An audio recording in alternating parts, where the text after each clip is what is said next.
Hi mga Lods, so magandang gabi po sa inyong lahat.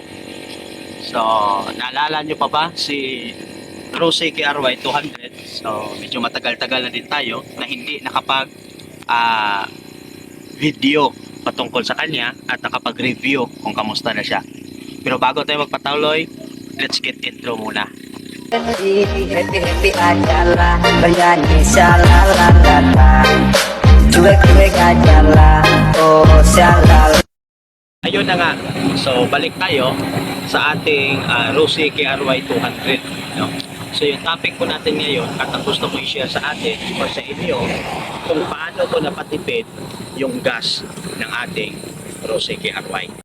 Yun na nga, yung topic natin is kung paano ko napatipid sa gas yung ating Rose KRY 200. So before that, so meron po muna akong gustong i-share sa inyo. Una, yung motor natin hanggang ngayon wala pa ring plaka. So shout out sa Rose, no? Rose Bacolod. So gusto ko silang i-shout out na magtatatlong taon na po yung ating unit pero wala pa ring plaka. So anong nangyari? Nasana yung plaka natin. Pangalawa, so yung motor natin, gusto ko i-share sa inyo na nung mga previous na video natin is nagpalit tayo ng sprocket set. Okay. So yung sprocket set natin, yung ginawa natin is nagpalit tayo ng 14 at saka 36 teeth, no, ng ating combination ng ating sprocket set. Para matry naman natin kung ano yung pinakaiba niya. So yun nga, naging less yung vibration niya at saka naging matulin siya when it comes sa highway na takbuhan. So isa sa mga gusto ko talaga i-share sa inyo yung topic natin.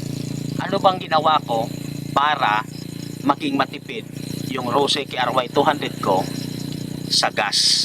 Una sa lahat, yung Rose KRY 200 natin is napakatakaw talaga sa gas. Lalong-lalo na pag hindi ka pa nagpalit ng sprocket set. Kapag yung ginamit mo is yung original pa rin na sprocket set niya. Alam naman natin na yung original sprocket set niya or yung dala niya from casa is 1342 na 520. So napakalaking sprocket dun. So magpalit tayo or magpalit kayo, lalo na sa mga baguhan, no?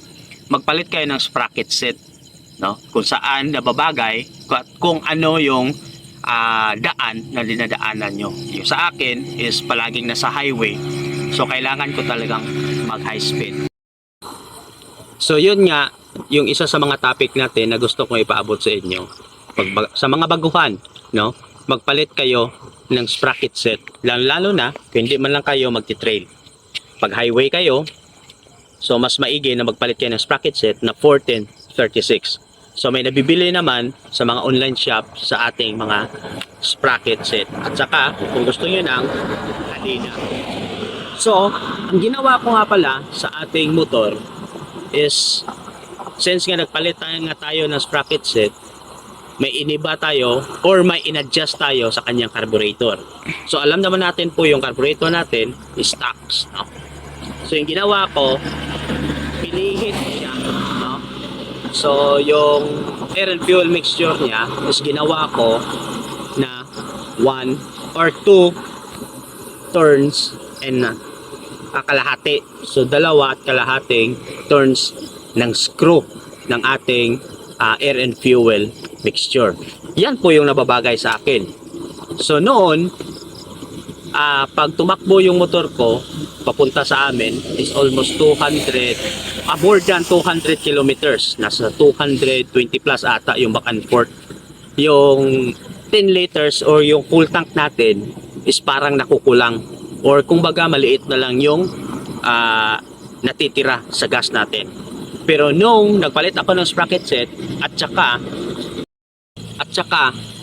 nung iniba ko naman or pinihit ko ng paiba yung kanyang mga G-things or yung air and fuel mixture ng carburetor, so yung naobserba ko is from 10 liters or full tank, yung nakakain na lang niya or nakukonsume na lang niya na fuel ng ating Rose KRY 200 is nasa 6 to 7 liters na lang.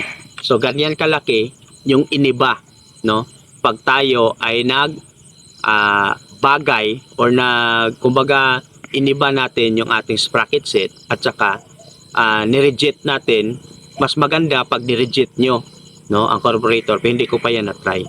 So yan yung isa sa mga ginawa ko kung bakit at kung paano ko tipid ang ating Rosec RY200. So mga idol, hanggang dito na lang po ang ating video.